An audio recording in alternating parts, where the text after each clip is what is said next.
আমি ছোট থেকেই অঙ্কে খুবই কাঁচা। দেখো, প্রেমের ক্ষেত্রেও আমাদের সম্পর্কের মাঝে কষ্টগুলোকে কখনো দুই ভাগে ভাগ করতে পারিনি, হিসাব মেলাতে পারিনি যে এই সম্পর্কের মাঝে বিরহ কষ্টগুলো শুধু আমার একার নয়, বরং তোমাকেও বহন করতে হবে। এই সেই তুমি, যাকে যখন ইচ্ছা তখনই ফোন দেওয়া যেত, যখন তখন যেখানে ইচ্ছা দেখা করা যেত। এখন সেই অধিকারটুকু তোমার প্রতি আর নেই, সেই সুযোগটুকু আর হবে না, কারণ এখন থেকে তুমি শুধুই আমার প্রাক্তন।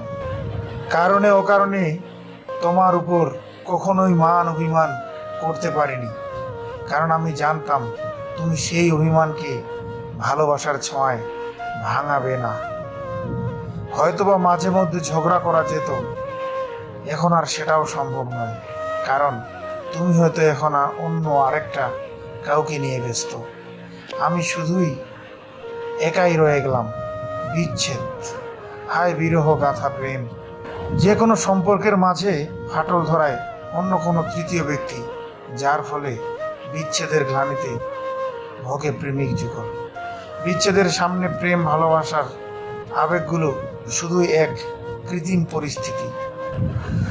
কারো মন ভাঙার যন্ত্রণা কতটা ভয়াবহ হতে পারে, একটা সম্পর্ক নষ্ট হয়ে যাওয়ার পর মানুষ কতটা কষ্ট পায়, তা এখন তুমি বুঝবে না। কিন্তু ঠিকই একটা সময় তোমার জীবনে কালো অধ্যায় হয়ে আসবে, যখন আমার মন ভাঙার প্রতিটি মুহূর্তকে তুমি হাড়ে হাড়ে টের পাবে। সম্পর্ক নষ্ট করার কারণে আমি যতটা কষ্ট পেয়েছি, তার চাইতেও বেশি কষ্ট হচ্ছে তোমার উপর আমার অধিকার হারিয়ে ফেলার কারণে। কারণ বিচ্ছেদ শুধু মানুষটাকেই দূরে রাখে না, বরং প্রিয় মানুষটার সাথে সমস্ত অধিকারটুকু কেড়ে নিয়ে যায়। আমার তো বেশি চাওয়া পাওয়া ছিল না, শুধু তোমার উপর আমার ভালোবাসার অধিকারটুকু চেয়েছিলাম, যাতে তোমায় সারা জীবন নিজের মতো করে পাই। কিন্তু দুর্ভাগ্যবশত আমার কপালে এত সুখ আর হয়ে উঠল না। সেই মানুষটার সাথে নিয়মিত কথা হতো, ফোন আলাপ হতো, দুষ্টুমি হতো। এখন থেকে নিয়ম করে আর তার সাথে কথা বলা হবে না, হয়তো দীর্ঘ সময়ের জন্য অথবা চিরতরের জন্য। তোমার সাথে সম্পর্ক করার আগে আমার মনে ছিল না তুমি সত্যি একটা স্বার্থবাদী, কারণ স্বার্থবাদীরা নিজের স্বার্থের বিনিময়ে সম্পর্ক রাখে। ভুলে গিয়েছিলাম যে কোনো সময় তুমি আমার রূপের রঙিনতা বদলাতে পারো।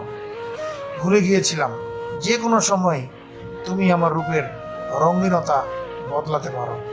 তুমি আমার জীবনে প্রেমিকা ছিলে,